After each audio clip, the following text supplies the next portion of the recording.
মানে? আমি কোনো বাইরে ইফতার করছি? রোজা রাখছিস তুই? না। তো ইফতার করে কি লাভ? রোজা নাহি না, এতে কি হয়েছে? আসসালামু আলাইকুম বন্ধুরা, আজকে আমরা কথা বলবো এটা আমাদের গল্প এপিসোড 37 নিয়ে। এপিসোড 36-এ আমরা দেখেছি গল্পটা অনেক বেশি টেনশন সম্পন্ন হয়ে গেছে। আবিরের ওপর যে বিশ্বাস ছিল সেই বিশ্বাসটা ভেঙে গেছে, কারণ আবির নাকি সব টাকা নিয়ে পালিয়ে গেছে এবং শোনা যাচ্ছে সে হয়তো দুবাই চলে গেছে।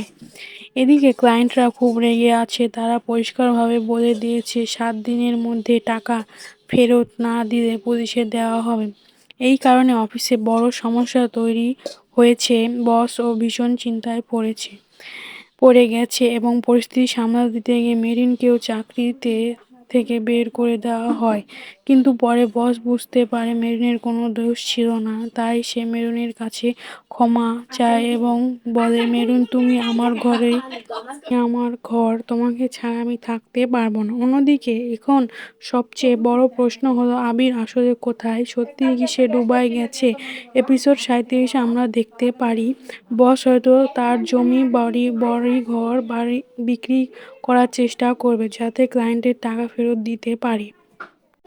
একই সাথে আবিরকেও খোঁজার চেষ্টা আবারও বাড়বে, সম্ভবত নতুন কোনো তথ্য সামনে আসতে পারে যা গল্পের বড় টুইস্ট নিয়ে আসবে।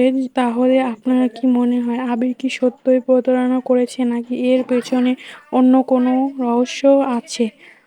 আপনারা মতামত অবশ্যই কমেন্টে জানাবেন। আর এমন আপডেট পেতে ভিডিওতে লাইক, শেয়ার এবং ফলো করতে ভুলবেন না। আমাদের চ্যানেলটি সাবস্ক্রাইব করতে ভুলবেন না। ধন্যবাদ সবাইকে।